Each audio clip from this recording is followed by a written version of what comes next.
Ladies and gentlemen, welcome once more to the Combat Press Midweek Report. I'm your host, Eric Reinert, broadcasting as always from the home studio here in Madison, Wisconsin. This show is, as always, brought to you by CombatPress.com. Check out Combat Press for all the latest news, interviews, and opinion in the world of mixed martial arts. It is my pleasure, as always, to be joined by my partner, my co-host, one of the foremost authorities on women's mixed martial arts and just mixed martial arts in general. He is a featured columnist for Bleacher Report and official women's MMA ranker for CombatPress.com. From the Twisted Steel section of Schaumburg, Illinois, I present to you Riley Cobra Contact. Riley, how are you this evening? Hey, man, I'm doing good. How about yourself? I am good as always. Got a couple of breaking news items that we want to cover really quickly.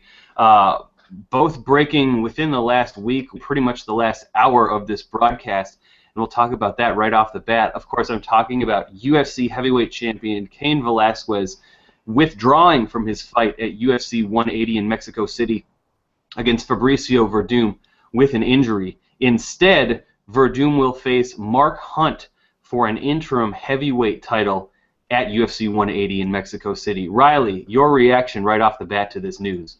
Well, I mean, literally the only guy that couldn't get hurt on the card got hurt, so that's going to be a big hit to the UFC. Whether the tickets get refunded or whatever, because they sold out pretty quickly, is yet to be seen. Although I do like the fight. Mark Hunt is probably the best Cinderella story in the mixed martial arts right now. This is a guy who not long ago hadn't won a fight in like 5 or 6 years, and now all of a sudden he's on this big streak. But and I hate to be that guy, but I called it him getting hurt the minute this fight was announced. I just had a feeling he wasn't going to make it to fight time, and I hate to be right, because I was looking forward to this fight, but the year of the injured champion continues for the UFC, and they just can't catch a break, and that's why their pay-per-view numbers I think have been down this year. It's because they can't find a champion or a drawing champion that has been able to stay healthy, and that's your Pettis, your Velasquez, your Jones, and whoever else. Right, really quick, one-word answer: Hunt or Verdum? Verdum. He's his and sorry, I used a one-word answer, go ahead. But I think he's too well-rounded. Hunt can always hit him with a one-hitter quitter, but Verdum has really tightened up his striking lately, and I think that he can get technical with him, and then when he needs to, get him to the ground. But it's not gonna be easy because Hunt's gotten a lot better. Could either of these men defeat Cain Velasquez? Sure. I mean, I think, especially, if he comes back and fights for the title after his knee injury, it's going to be a long time since he fought. That's why there's an interim title. He hasn't fought in over a year. So, don't get me wrong. I do think Cain's the best heavyweight in the world right now. But, Verdum, maybe not the best matchup for him because of the wrestling, but his striking has gotten better. And again, Hunt, he's got that one-punch knockout power, and that's all he really needs to win a fight. And if he lands one, that's all it takes. I like to think that Mark Hunt's appeal here will not mean a too drastic of a drop-off in the UFC 180 pay-per-view numbers, but you got to think with someone like Cain Velasquez and the kind of appeal that he has, that this is going to mean a pretty significant hit in that regard. Definitely. The other piece of news coming out this week: Kung Lee gets the Ryan Braun treatment after testing positive maybe for performance-enhancing drugs. The testing procedure was put into question and thus negated, or at least threw into enough doubt the result of the test to have the UFC withdraw or lift Kung Lee's previous suspension. Riley, your thoughts on this piece of news? I really don't know. I haven't had a lot of time to think about this. But something's fishy here. I'm not going to make much of a comment, but I mean, it wasn't just me. Everyone really said that it looked like Kung Lee was on something just based on his physique before and after the fight. So it's really tough to make a comment because they said they screwed up, but they didn't screw up to begin with, and then all of a sudden we got this cluster mess here. So I don't have much of a comment, but if that means Kung Lee is reinstated immediately, I like watching him fight, so that's not a big deal to me. I'll just watch him fight. Kung Lee's something like 42 years old, I want to say. Yeah, he's in his lower 40s. Will we ever see him fight in the UFC, regardless of this latest news? I think so. They like Kung Lee. I think he's one of the draws they have in Asia. especially in that expanding market, especially in the Chinese area. So I think they'll keep him around. They'll pick at their spots where he fights and stuff. So like I said, I mean, the last 2 times you've seen him fight, it was both in China, and those were long intervals between those 2 fights, the Rich Franklin fight and the Michael Bisping fight. So you'll see him again. Do you think we could ever see a UFC event in Vietnam or Southeast Asia? I don't think Vietnam has a big enough market so that they would even try to exploit it. Again, if they're going to do that, and they'll do it in China, and they'll try and draw fans from there if it's possible. But I mean, if they do, say that again. What about Thailand? Thailand's possible, I guess, but again, it's just really not a huge market. Why are they going to these markets that aren't going to draw huge amounts of numbers? And if you think about it, there's other places neighboring the area that could draw fans from those countries, and still, they would just be more successful. Bangkok being a major port city, I would be curious to see how a UFC event in Thailand, of course, the birthplace. If they did one in Thailand, that's where it would have to be, pretty much. Yeah, absolutely. All right, moving on then to a few events from this past weekend. Primarily, we're going to talk about Legacy FC. A couple of title fights occupied the top 2 spots on that card.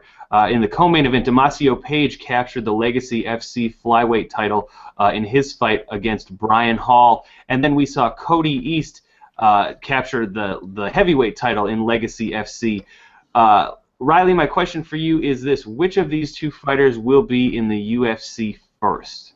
My guess would be Damasio Page. He has the UFC connection already. He's a Greg Jackson guy. A lot of those guys get looks in the UFC. And also, he's coming off what was possibly the knockout of the year, and with that kind of momentum and heat, you'd figure they want to jump on that real quick and sign him back to a division that really needs some bodies in it. Not saying the heavyweight division doesn't, because they obviously do, but the flyweight division, it's just they can't keep. There's not as many matchups. These guys, there's not a lot of guys to work around. And Damasio Page is obviously an experienced guy that could really boost that division, especially seeing that he's already been in the UFC before. Yeah, particularly because, in the flyweight division, strictly by virtue of the size of the competitors, there's not a lot of guys who possess this sort of knockout power that we saw Damasio Page demonstrate at Legacy FC. So, I'm looking forward to seeing potentially both of these guys in the octagon. Any other notable performances from Legacy FC this weekend that you want to talk about? Well, and you already mentioned him, Cody East. I mean, he fairly easily won that fight against Vernon Lewis. It didn't even look like the guy showed up, and Cody East just basically beat him down quick. So, he called out the UFC afterwards. He says, "I'm ready to come," and in my opinion, I think he's ready too. He's one of the prospects out there that really needs to get a good look from at the UFC. And again, they're another division that, the heavyweight division that needs bodies in the division, and young bodies at that. Most of their guys are older, so they got to look at some younger talent around this time. Coming up this weekend, we've got 2 pretty exciting cards. First, from Mulvane, Kansas, we've got Bellator 130. The prelims start at 7 o'clock Eastern Time on Spike.com, followed by the main card at 9 o'clock Eastern Time on the Spike Network. First, I want to shout out the preview on CombatPress.com, written by Sal DeRose. Check that out again at CombatPress.com. First, we're going to start out in Riley's wheelhouse with the women's featherweight division. Marloes Kunin takes on Annalisa Bucci. Kunin is the former Strikeforce bantamweight champion, and I think one of the few name women's MMA fighters who hasn't yet competed in the UFC. She, of course, was pretty successful in Strikeforce, and I want to say Elite XC before that, but I may be mistaken there. You're right. Bucci is less experienced in mixed martial arts, but does have a pretty decorated kickboxing background. So my first question, Riley, is Bucci's striking more dangerous to Kunin than Kunin's grappling is to Bucci? No. Kunin is literally, if it's not for Cyborg, she's the top featherweight in the world. When Cyborg leaves, she's going to be the best featherweight in the world. Kunin is very experienced. Her grappling chops are very, very high quality. And she's been around the block a few times. And it's not like she doesn't know how to strike either. Her experience over Bucci is going to be a big thing. Bucci hasn't fought the type of level of competition she's fought either. So it's going to be a nice experience fight for Bucci. But she's basically just kind of the appetizer for Kunin before she takes on either Julia Budd or Toledo Nogueira going forward for the Bellator Women's Championship, in my opinion. I'm trying to think of how to word this question because we've talked before about Chris Cyborg potentially moving down to bantamweight. Until that actually happens, Chris Cyborg is obviously going to be considered the top women's featherweight fighter in the world, and she fights for Invicta. With that in mind, what, if any, value would a Bellator women's featherweight championship have? Well, obviously it has some value. You know, it's a high level organization, and you know they're looking to become the premier organization when it comes to hosting 145-pound women. Like I said, you got four women already who I already consider top 15 fighters in the world. And Kunin, who I have ranked number 2, Talita Nogueira, who's a top 10 in my opinion. Julia Budd, who's in the top 5 in my opinion, and then Annalise Tabucci, who I think is ranked in my top 10, if not in my top 15. So, I mean, they already have 4 of the top 15 fighters in the world under their organization. So I think it carries a lot of weight, actually. Speaking of a lot of weight, the next fight on the Bellator 130 card is in the heavyweight division, and it takes place between Bobby Lashley and a guy named Carl Etherington. Lashley has won his last 4 fights, but you know the competition that he's faced has been, you know, not too notable. Etherington, on the other hand, is undefeated with all but one of those victories coming by way of stoppage. Is this potentially a trap fight for Bobby Lashley against a potentially dangerous guy like Etherington? No, because if you've ever seen Carl Etherington fight, you know that he has absolutely no gas tank. I watched him fight in Bellator. His last Bellator fight, which I think was about a year or 2 ago, he fought some no-name guy and was in trouble until the other guy, who was fatter and even more out of shape, got tired, and then Etherington took over. So, you know, and don't count Bobby Lashley out. You know, a lot of people think he's a gimmick fighter, but the guy is legitimately good at fighting. You know, he's got that good athleticism and power and explosiveness, and obviously that wrestling background. So I think, you know, this is a no-win situation for Lashley, again, because he should be taking on bigger names, but they're just trying to get him some wins, you know, especially because he's still fighting under the TNA banner, so they want to make him look good. You know, and Etherington's a guy that's probably not going to be able to sustain much with the takedown defense, so there's a very high possibility that you see Lashley finish Etherington in the first round. Given that, you know, the vast majority of the best heavyweights in mixed martial arts are in the UFC, what role does the Bellator heavyweight division play in mixed martial arts as a whole? I think it's the land of broken and rejected toys. You know, I think that you're going to have a lot of guys who are showcase fighters. Tremendous imagery. That's tremendous imagery. Well, you're going to see a lot of guys who, you know, can't find or can't make it to the UFC. Maybe they're gimmick fighters, like a Bobby Lashley technically would be as a gimmick fighter, or guys that have already had their run in the UFC and are just looking to kind of find a place to fight that's still going to pay them decent. You know, your Czech Congos and guys like that. And then, you know, you had the pre prospect ditch era. You know, before Bellator, you know, was getting all these big prospects, and then all of a sudden nobody wanted to go there because of the contract situations. You'll have those guys that are still there, like your champion Vitaly Minikov and Alexander Volkov. So it's a very weird mixture of people in the organization and their heavyweight division. But I mean, it's outside of the prelim heavyweight fights. I usually do enjoy some of their main card heavyweight ones, because if you watch a prelim heavyweight bout, you're probably going to watch 2 fat guys swinging until the other one, you know, dies of, you know, exhaustion. So that's just kind of how it goes with that, because obviously the best athletes are going to head to the best organization. The co-main event at Bellator 130 takes place in the lightweight division. Guys presumably with better gas tanks. Dave Jansen takes on Rick Hahn. Jansen has won 6 straight. His last loss was actually to Ricardo Lamas, one of the top featherweights in the UFC now, in August 2010. Jansen, though, has not fought since March 2013. That's quite a while. Rick Hahn, on the other hand, a former lightweight and welterweight contender, but he's lost all but basically he's lost all 3 of his big fights. First against Jay Heron in the welterweight tournament final, then against Michael Chandler for the lightweight belt, and finally, lastly and most recently in his career, to Douglas Lima for the vacant welterweight belt. Who has the advantage here in this lightweight co-main event contest? I would say Rick Hahn. I think his striking is better. It's more powerful. It's more technical. You know, Jansen's a guy that's going to use his hands to set up for takedowns, but you got to remember that Rick Hahn is an Olympic judoka. He's a pretty decent grappler. He's got good takedowns of his own. So I think that if he can, you know, show Jansen that he's not going to be able to take him down, he's going to light him up on the feet. But again, Jansen's a very good wrestler and very underrated. So it's actually a pretty decent fight. I like the matchup. Can either of these guys defeat Will Brooks or Michael Chandler? I don't think so. I think that those two guys are on a different level than most of the other guys in the organization. Um, I think Jansen, if he went up against them, his wrestling's not as good as their two, so he'd be in trouble because their striking is better than his, and he wouldn't be able to take them down. And Hahn, they could take him down as you saw Chandler do in the past, even though his striking would be up to par with theirs. So I don't think either guy would present a challenge to Brooks and Chandler. And that's going to be the problem with the lightweight division going forward is there's not many guys that are going to challenge.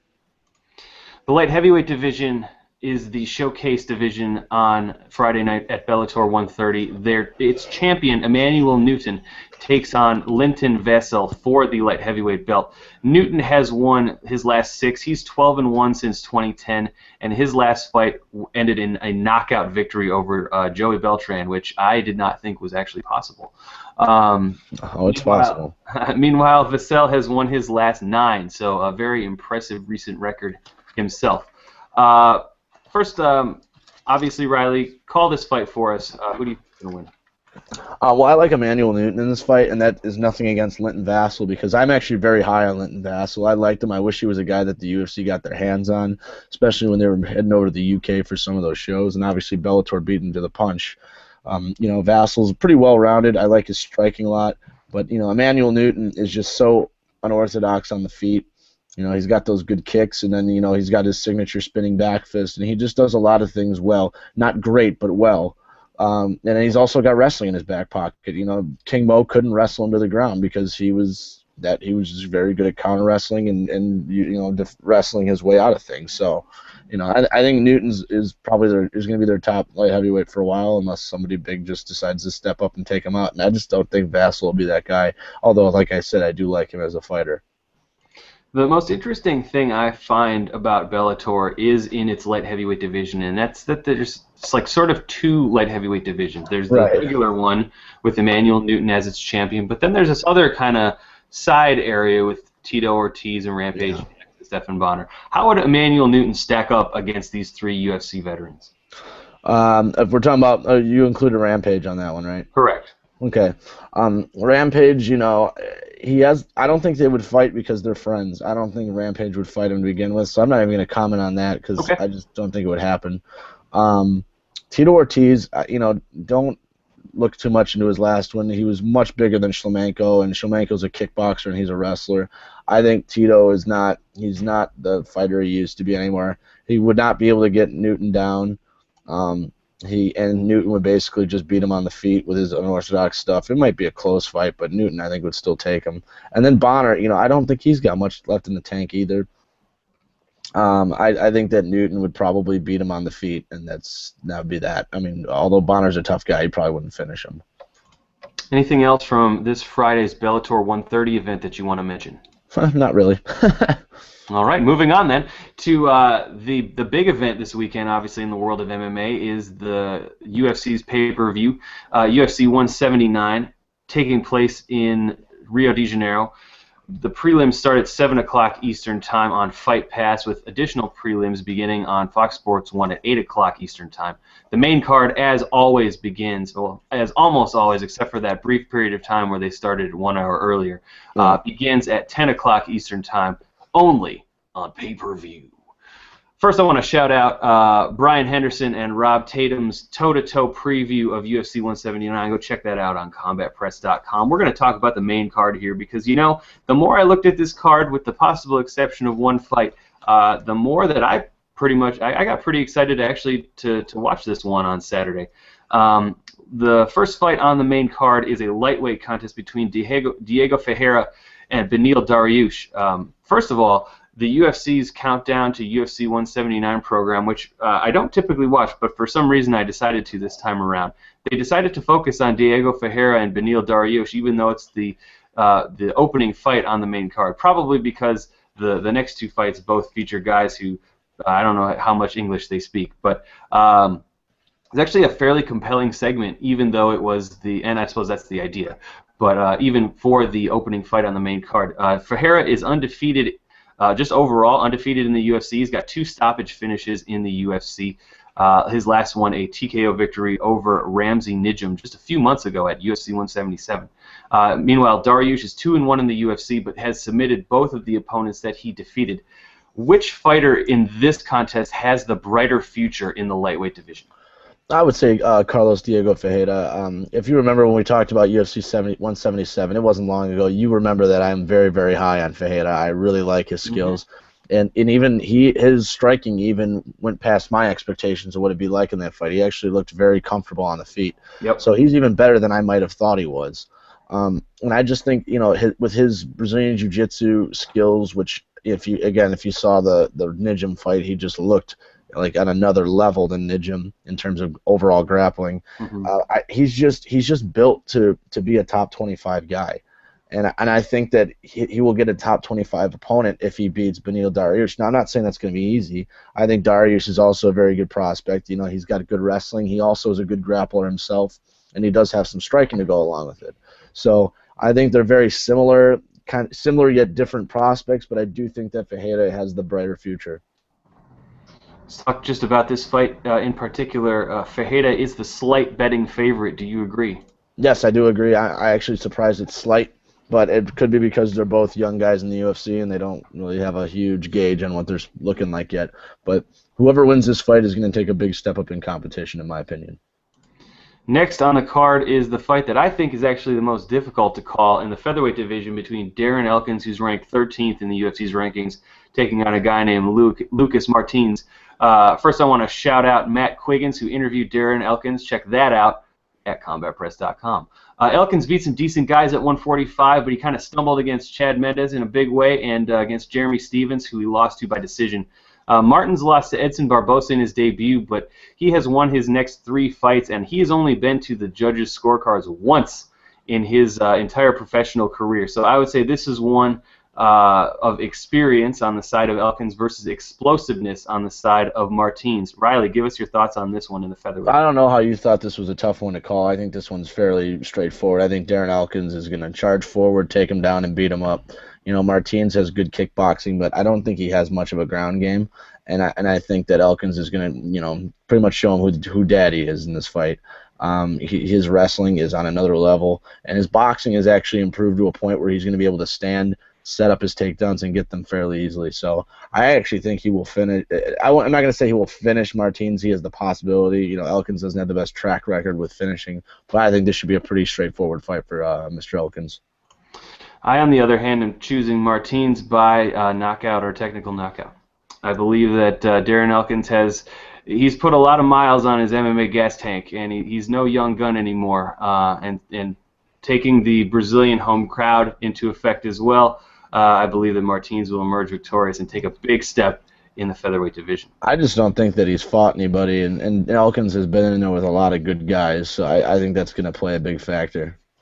I mean, that's important, but I think that in a fighter who's as young as Martins is, I think that the quality of competition, as long as he's winning, I mean, if he loses to Darren Elkins, then we're going to see exactly where he belongs right now in the featherweight division. But I mean, I hate to. This is obviously not a fair comparison, but I mean, like John Jones had to fight a bunch of guys too, so. We'll see what happens.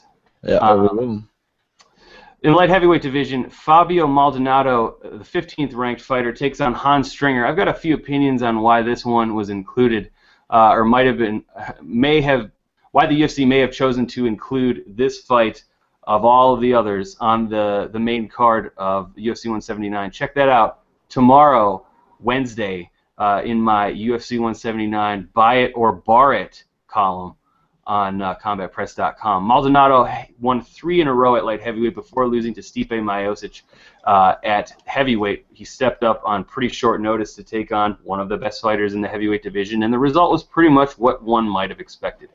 Stringer, meanwhile, he won his UFC debut against Francimar Barroso in March. Out of all the fights on the pay-per-view portion, this is the only one I question, particularly as the third bout. Riley, your thoughts on this light heavyweight contest? I think this is a reward for Fabio Maldonado's hard work in the UFC. This is a guy that steps up on late notice a lot.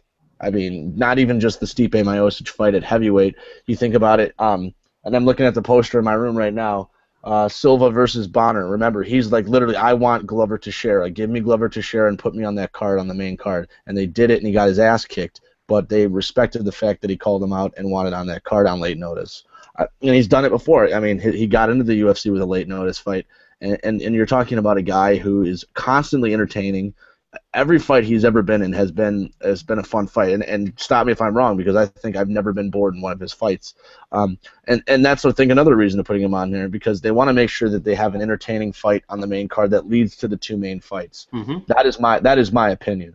And they putting him up against a guy like Hans Stringer, who's also a striker, is just kind of a way of saying, here, we're going to give you guys a dog fight, and we're going to put this on the main card so you're entertained. And I think you will be entertained, because I also like Hans Stringer. I think he's a good fighter as well, and I think that this is going to be a fight of the night contender. It's as if you plucked the two reasons right out of my head. They could just be obvious.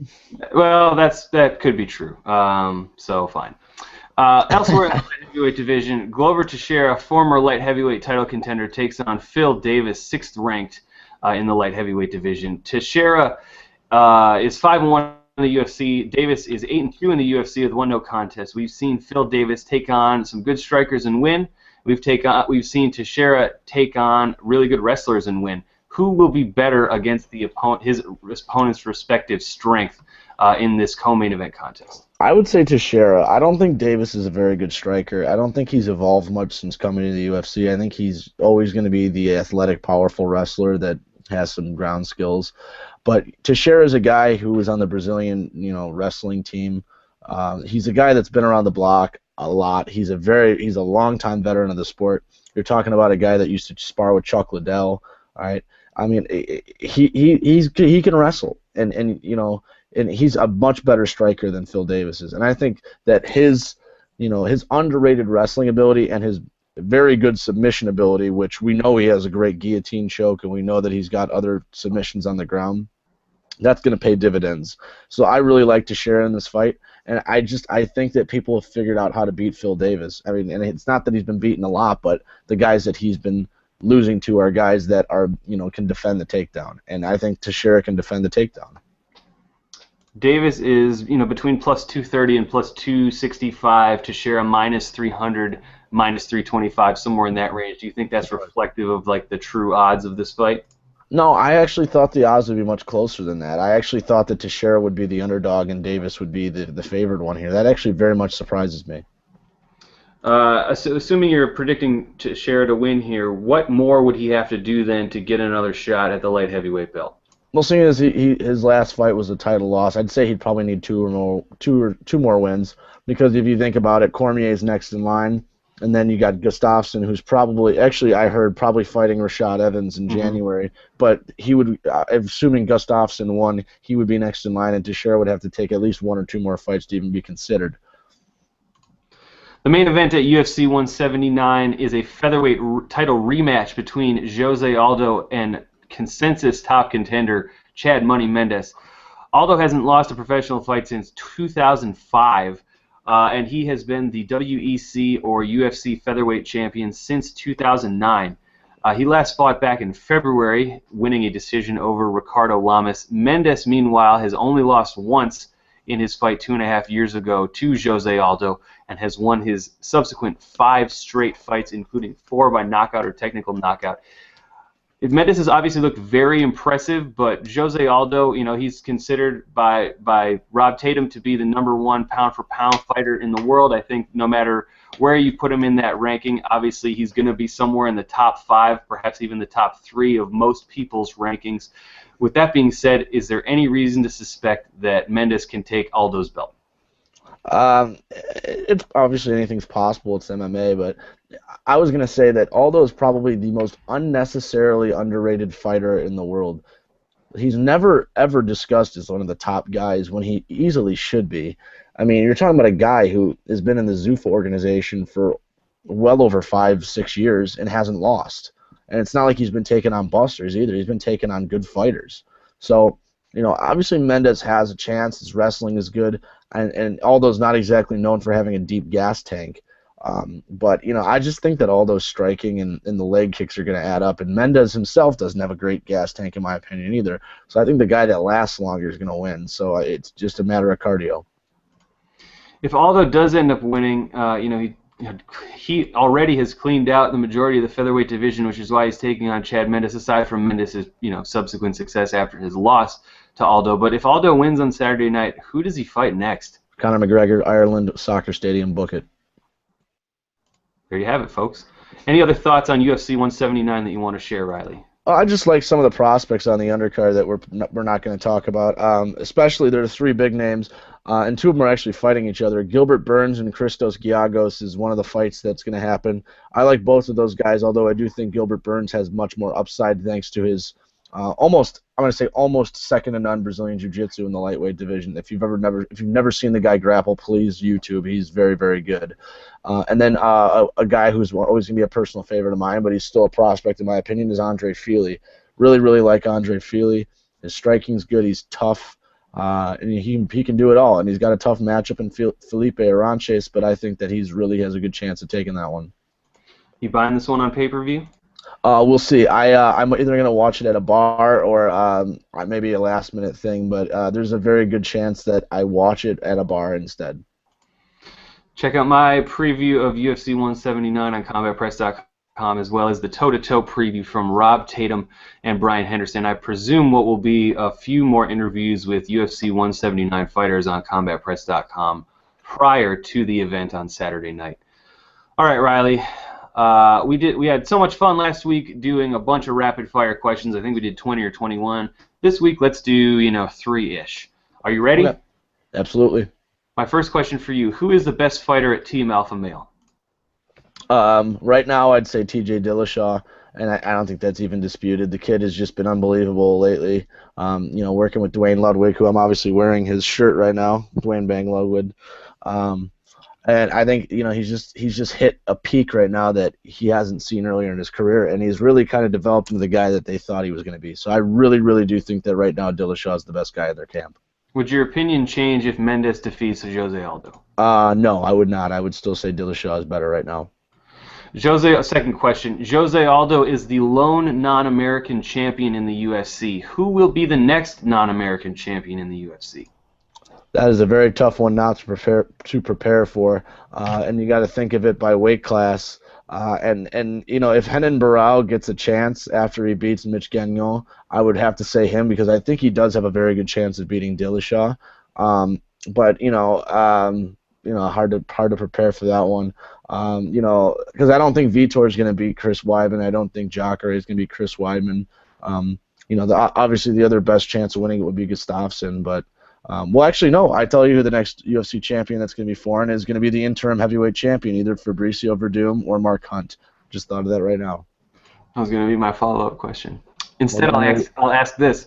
For the first the UFC event in Brazil, we saw Anderson Silva take on Chael Sonnen, and we've seen a number of other really stacked Brazilian cards at first.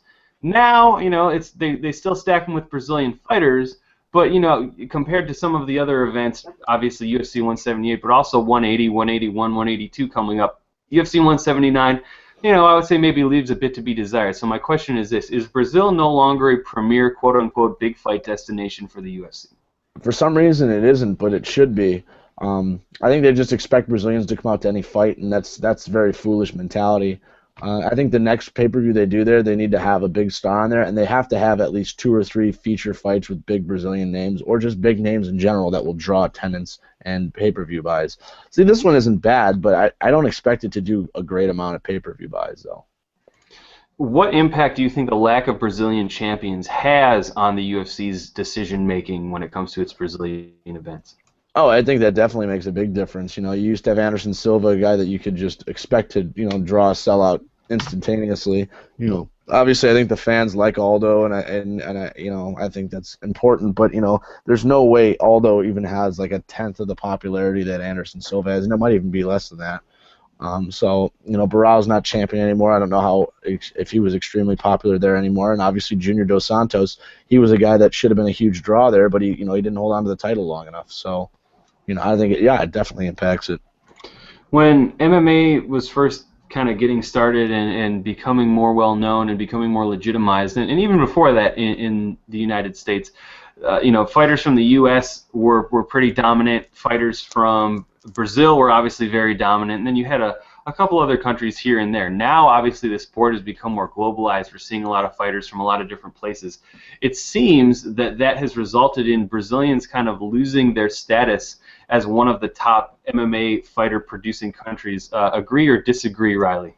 Somewhat agree. I think it's because a lot of Brazilian fighters banked on being great Brazilian jiu-jitsu fighters, and when they realized that that's not going to win you basically purely win you fights anymore, I think that's hurt them, because if you remember, a lot of these guys were fantastic submission artists, but now you got all these people training Brazilian jiu-jitsu and they know what they're doing on the ground, and then you add in the fact that American wrestlers, if you're a pure jiu-jitsu guy, you're not taking down a wrestler unless you have wrestling experience yourself. Right. So I think that Brazilian jiu-jitsu was kind of like the thing that was killing guys for Brazil, and now it's killing guys from Brazil.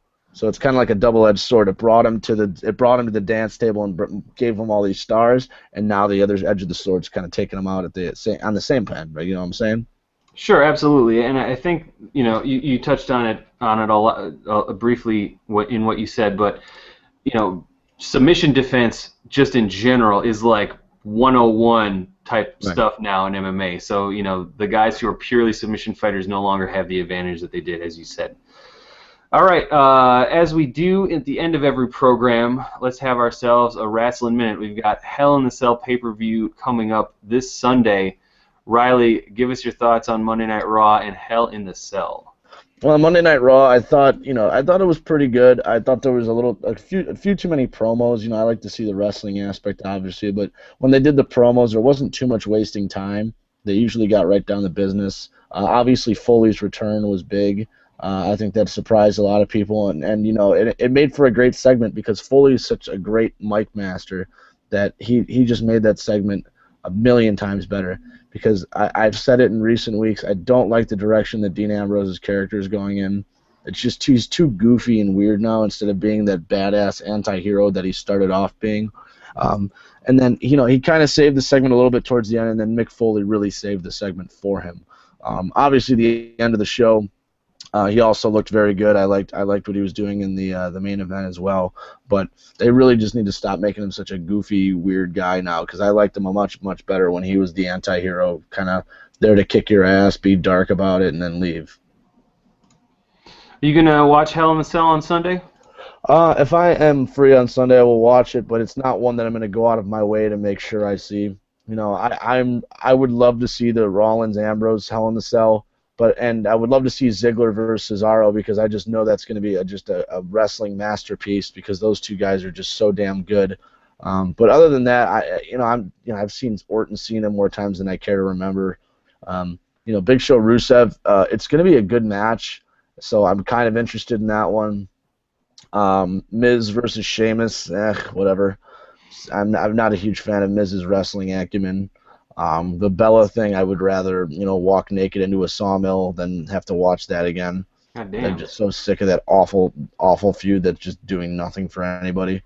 And then Stardust, is Star and Goldust taking on the Usos again? And if they are, that'll be a solid match. But again, I've just seen it so many times I don't care anymore. And I'm pretty sure that's the whole card. I'm not exact. And then Paige AJ, I'm pretty sure is happening, which it'll be a good wrestling match. But they've screwed that storyline up so much that it's really it's kind of just like, oh, thank God, I'm over it. Yeah, I think that is the entire card, and notably absent from that card is a World Heavyweight title match. And That's right. This is the first time, and I did the stupid, exhausting research on this. This is the first time that WWE is having an event where the main title, and I consider that to be WWE World Heavyweight title, and before that the WWE belt, where the main title has not been defended for reasons other than injury since Survivor Series 2006. So something like 8 years since a pay-per-view has not contained a main title match for reasons other than injury. So I think that's a bit telling here. And the thing that I'm thinking about is now that the WWE is more pushing the network as opposed to their pay-per-view events, and with the network costing 20% basically of what each individual pay-per-view event costs. Riley, do you think that this is the level of pay-per-view we can now expect because we're paying less money to see it? Yeah, I think they're willing to let a few more things go because of that, and I still think that's a bad philosophy. You don't want to turn people off from your product. It's Yep. basically what they're doing. When this network came out, it was great and all this great stuff, and now, it's just it's getting to a point where like they can use the reason that, oh yeah, we did a DQ finish in the third consecutive main event of a pay-per-view because it's only $9.99, whatever. Right. It's not a good way to go along with your philosophy. Well, we don't have to include a world championship fight on the card because it's only $9.99, And then obviously the shameless plugs throughout Raw don't help either. So I'm so sick of hearing the $9.99 thing. It's like, dude, it's just such a desperate cry from the WWE. And if they're not careful, I'm telling you, they will be in serious trouble. And that's not even a joke because I just think that this is just a way that's going to turn off the fans. Well, they've been caught with their proverbial pants down with Daniel Bryan getting injured and then Roman Reigns getting injured and CM Punk walking out. I mean, that's like 3 of your top 5 stars pretty much right there being gone with nobody really having been bred to replace them. So, yeah, but if you think about it, with Reigns' absence, Ambrose his stock has shot through the roof. So they've kind of replaced him a little bit in a sense. And I actually think that Ambrose is more popular than Reigns right now. And that might just be my opinion, but it just seems like his reactions have been better. He's utilized his screen time more effectively, and I think that's because they're grooming Reigns to be this next Cena, and that's why people are going to turn on him. yeah, I agree. I think we're going to see a more family-friendly version of Roman Reigns probably start to form within the next year or so.